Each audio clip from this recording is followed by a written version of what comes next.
গর্জন তেমন বর্ষণ হলো না। শেষমেশ ডায়মন্ড হারবার কেন্দ্র থেকে প্রার্থী হলেন না আইএসএফ এর নওশাদ সিদ্দিকী। এতেই ভোটের মুখে জোর শোরগোল।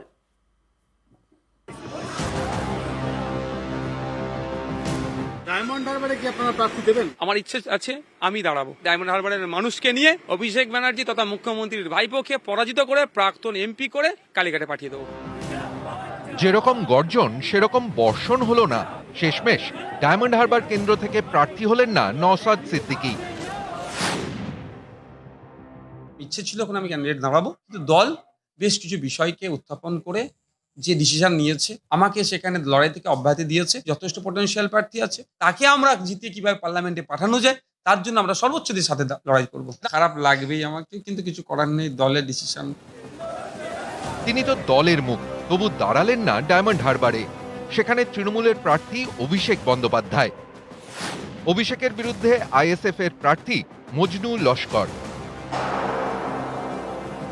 আইএসএফ এর জন্য নওশাদ, নওশাদের জন্য আইএসএফ নয়। হয়তো সাময়িকভাবে আমাকেও খারাপ লাগছে, দলের সিদ্ধান্ত নিয়েছে, এটাকে শিরোধার্য আমি মেনে নিলাম। শুধু ডায়মন্ড হারবার নয়, যে লক্ষ্যে আমাকে ওই লড়াই থেকে অব্যাহতি দিয়েছে, দলের যেখানে যেখানে প্রার্থী দেওয়া হয়েছে বা আগামী দিনে দেওয়া হবে, সেখানে সম্পূর্ণ এফর্ট দিয়ে আমি যাতে লড়াই করতে পারি, মানুষকে যাতে কনভিন্স করাতে পারি, তাদেরকে জিতিয়ে পার্লামেন্টে পাঠানোর যদি আমি একটা কারিগর হতে পারি, তাহলে নিজেকে ধন্য মনে করব। আইএসএফ কি করে সেদিকে তাকিয়েছিল বামেরা।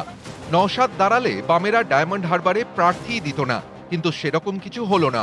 নওশাদ দাঁড়াচ্ছেন না এটা জানার পরে ডায়মন্ড হারবারে সিপিআইএম প্রার্থী ঘোষণা করেছে। তাদের প্রার্থী প্রতিকুর রহমান। তাহলে কি ওখানে এই যে বিজেপি তৃণমূলের বিরুদ্ধে সবাই একসাথে লড়াই যে ঘোষণা করলেন নওশাদ সিদ্দিকী নিজে, সেখান থেকে সরে গেলেন কেন? ভোট কাটাকাটি করে বিজেপি বা তৃণমূলকে সুবিধা পাইয়ে দেওয়ার জন্য কি? ডায়মন্ড হারবার লোকসভা কেন্দ্রের সংখ্যালঘু ভোট প্রায় 40%। 2014 সাল থেকে এই কেন্দ্রে জিতছেন অভিষেক। 2019 সালে জেতেন 56.13% ভোট পেয়ে। নওশাদ যখন ডায়মন্ড হারবারে দাঁড়ানোর হুঙ্কার দেন, তখন অনেকেরই প্রশ্ন ছিল এটা কি বিরোধীদের কৌশল? কারণ সংখ্যালঘু প্রধান আসনে আইএসএফ এর বিধায়ক নওশাদ দাঁড়ালে তৃণমূলের মুসলিম ভোটে ভাগ হতে পারে। তেমনটা হলে বিজেপির লাভ। তাহলে কি মিমের মতো এ রাজ্যে বিজেপির বি টিম হতে চাইছে আইএসএফ? কেউ দাঁড়াবে বলেছিলেন, সেটা একটা রাজনীতি। তারা তো বলেছেন যে নওশাদ সিদ্দিকী তাদের দলের একজন স্টার ক্যাম্পেনার। যদি একটা সিটে নওশাদ সিদ্দিকী আটকে যান, তাহলে তাদের সমস্যা হবে। নওশাদ নওশাদ নওশাদ করছিল সিপিএম, এখন নওশাদ সিপিএম এর অবসাদে পরিণত হয়েছে। সব সেটিং, সবকিছু ডায়লগ, খালি জল টানার দিকে, কিন্তু লোকে আর এদিক ওদিক তাকাচ্ছে না।